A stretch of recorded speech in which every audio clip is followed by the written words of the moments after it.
जीवन में आदमी ये सोचता है कि मेरे पास तो बड़े पैसे आ गए तो मैं ऐसो आराम की जिंदगी गुजारूं, मैं ऐसो आराम में इस जिंदगी को गुजारूं। लेकिन उस उम्र में मैं ये सोचता हूं कि मेरा एक एक पैसा इस कौम के नौजवानों की पढ़ाई में लग जाए, शायद इसी में मुझसे मोहब्बत कर रहे हैं।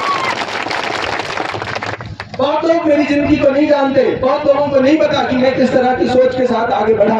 आपको इसलिए ये बता रहा हूँ, आपने जो मुझे चुना है, आपका यकीन मजबूत अगर मुझ पर रहा तो दुनिया की कोई ताकत, दुनिया की कोई मुश्किल और रुकावट आपके और मेरे रास्ते में नहीं आ सकती। मेरे और आपके हिस्से में बहुत बड़ी जिम्मेदारी है, इसलिए आपका यकीन, आपका एतमाद मुझ पर पुख्ता होना बहुत जरूरी है। मैं जब सीए बना था उस समय मैंने चुनाव लड़ने की नहीं सोची थी। उस समय मीडिया के साथियों ने आकर मुझसे पूछा था, मुख्तार सीए बन गए, बहुत बड़ा मकाम, बहुत बड़ी डिग्री हासिल कर ली, इसके बाद क्या चाहते हो, इसके बाद क्या सपने हैं? मैंने उसको पलट कर उस दिन कहा, जिस दिन इस माइक के सामने बोलते मेरी जबान लड़खड़ाती थी, इस माइक से उस दिन मुझे डर लगता था। उस दिन भी मैंने उससे यही बात कही, मेरा ख्वाब यह है, मेरा सपना यह है, पूरी दुनिया में जब अच्छी शिक्षा व्यवस्थाओं की बात हो, अच्छी शिक्षा की बात हो, तो मेरे इलाके का भी उसमें नाम आए। ये सपना है, ये ख्वाब है मेरा। उस दिन जब ये कह दिया उसके सामने खड़े होकर, 5 पैसे उस दिन नहीं कमाता था मैं, लेकिन सोच ये थी कि जिस दिन पैसा आ जाएगा सबसे पहला काम स्कूल बनाने का करूंगा, कॉलेज बनाने का करूंगा, सबसे पहला काम अपने इलाके के ऐसे नौजवानों को तैयार करने का करूंगा जिस तरह मुख्तार के पास अलग क्या है, सिर्फ इतना ही तो कि वो दिल्ली चला गया और उसने तालीम हासिल की, उसने दुनिया के बड़े बड़े ओहदेदारों के साथ बैठकर ये सीखा कैसे मुल्क चलाए जाते हैं, कैसे अपने इलाके को तरक्की राह पर ले जाया जाता है। सिर्फ इतना मुख्तार ने सीखा, इतना मुख्तार में अलग है मेरे इलाके के लोगों से। और मुझे कभी हिचकिचाहट नहीं होती अपनी कमी बताने में भी।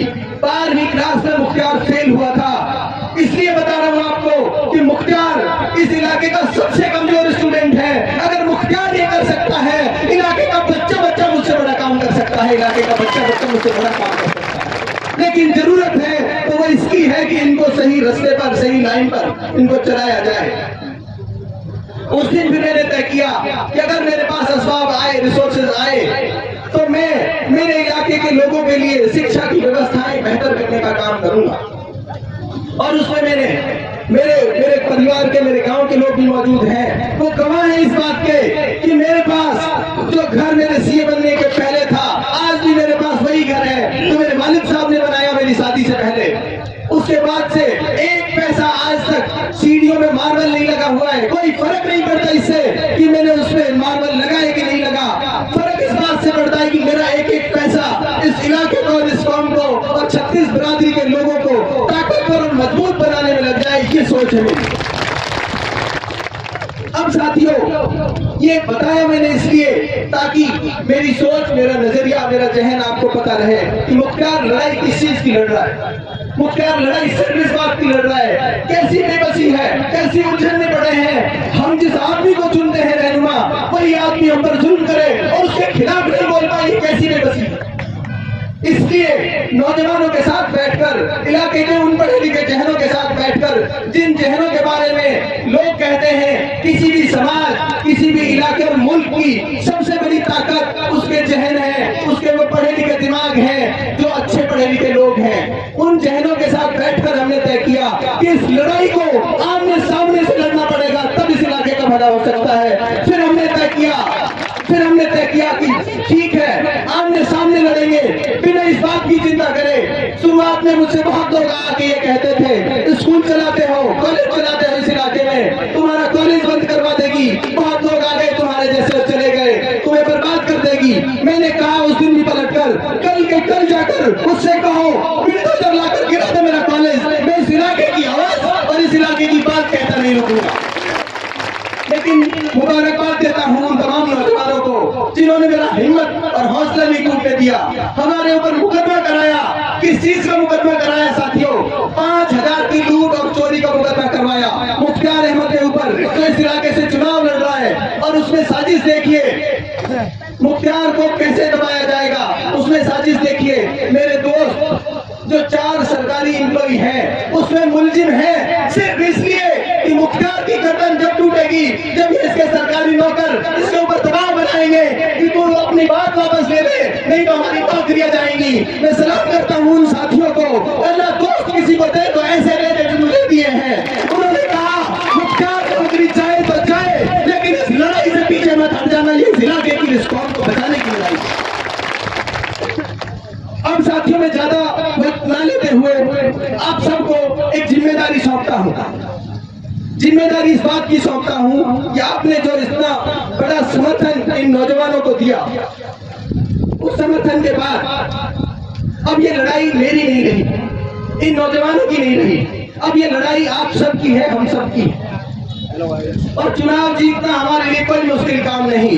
सिर्फ इतने लोग, जितने लोग यहाँ बैठे हैं, ये अहद कर ले और मजबूत इरादे कर ले कि हर हाल में तब्दीली लेकर आएंगे। तो मैं साथियों आपको गारंटी देता हूँ, आपसे वादा करता हूँ, जब ये चंद नौजवान इस लड़ाई को यहाँ तक ला सकते हैं, इस मकाम तक ला सकते हैं, जब आप खड़े हो गए सरपंच साहब और कैथोड़ा गांव, जिसको शासक का रुख मोड़ने वाला कहते हैं, जिसको ये कहते हैं कि जिधर कैथोड़ा चला गया वो विधायक बन गया, वो एमएलए बन गया। जब वो गांव सरपंच ने कहा आज 90% आपके साथ खड़ा है, मैं साथियों जिम्मेदारी देता हूँ, ऐसे ही जैसे कैथोड़ा 90% आपके साथ खड़ा है, ये पूरा इलाका 90% आज खड़ा है आपके साथ। आपको कोशिश ये करनी है, जो 10% नहीं है उनको भी बनाना है, उनको भी साथ जोड़ना है, उनको भी कहना है कि आपको 40 साल दिए, 70 साल दिए आपके नेता को, इस बार हमारे कहने से, इस बार इस इलाके के नौजवानों की वजह से, इस इलाके के उलमाओं की वजह से सिर्फ 5 साल इस नौजवान को दे दो, शायद तुम्हारे इलाके का कौम का मुस्तकबिल बदल के रखे।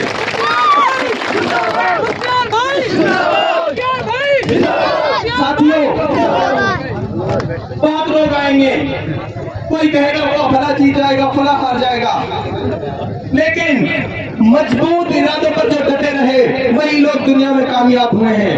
हाथ उठाकर एक एक आदमी, दोनों हाथ उठाकर मीडिया के साथियों के सामने इस इलाके के जिम्मेदारान को बताए कौन कौन इस लड़ाई में आप सब इन नौजवानों के साथ खड़े हैं। हाथ उठाए,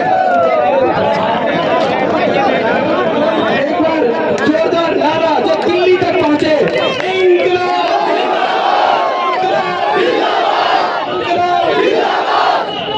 साथियों अब आपको जिम्मेदारी इन नौजवानों की तरफ से मैं देकर जा रहा हूं। आज से और अभी से हमारा चुनाव शुरू है, जब हम किसी टिकट का इंतजार नहीं कर रहे, जब हम इस इलाके को बचाने की लड़ाई लड़ रहे हैं, हमारा चुनाव आज से और अभी से शुरू है। आप साथियों को जिम्मेदारी देता हूं। छपरा गांव के एक साथी ने कहा था इसी तरह की सभा में, उसने खड़ा होकर मुझसे कहा था मुख्तार भाई छपरा गांव की जिम्मेदारी हमारी, आप पूरे विधानसभा के गांव-गांव जाइए, घर घर जाइए, मेरा गांव में संभालूंगा, हम संभालेंगे।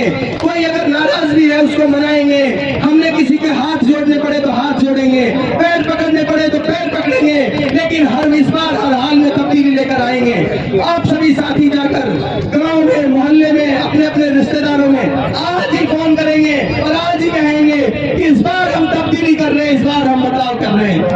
हाथ उठाकर कहो कौन कौन साथी मेहनत करेगा।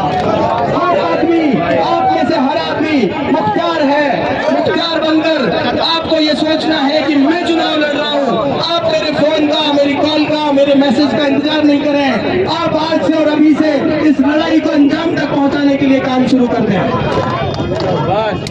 बस चंद नारों के साथ कैथोड़ा गांव के तमाम सरदारी का दिल की गहराइयों से मैं शुक्रिया अदा करना चाहता हूं और उनको वादा दिलाना चाहता हूं, उनको भरोसा दिलाना चाहता हूं। कैथोड़ा गांव को चंडीगढ़ बनाने का मुख्तार काम कर रहा है। पूरे राजस्थान में कामा विधानसभा अगले 10 साल के अंदर अंदर पूरे राजस्थान में 1 नंबर की विधानसभा कामा होगी। ऐसा कामा विधानसभा का एक एक गरीब का, एक एक पिछड़े का, 36 बिरादरी का हर बच्चा, उसको पढ़ाना और उसको आगे बढ़ाना मुख्तार की सबसे पहली जिम्मेदारी होगी। इस इलाके को पुलिस के और बिजली घर में बिजली वालों के आतंक से निजात दिलाने की मुख्तार की दूसरी जिम्मेदारी होगी। एक बात और साथियों, मुख्तार ऐसा अकेला आदमी है जिसने मंच से पहले दिन खड़े होकर ये कहा पूरे जीवन भर किसी से धर्म के नाम पर, जाति के नाम पर वोट नहीं मांगूंगा, वोट मांगूंगा तो इस नाम पर मांगूंगा, काम करूंगा आपके बच्चों के लिए, आपकी नस्लों के लिए, 36 बिरादरी का, हर धर्म मजहब का आदमी जो मजलूम होगा वो उसके साथ मुख्तार मजबूती से खड़ा होगा। जो आदमी जालिम होगा, मुख्तार का भाई क्यों ना हो, मुख्तार उसके खिलाफ खड़ा मिलेगा। आज से और अभी से हमारी मेहनत, सब साथी हाथ खड़ा करके फिर बताएं, आज से अभी से मेहनत कौन कौन मैं आपको जीत की भी गारंटी देता हूँ इंशाअल्लाह।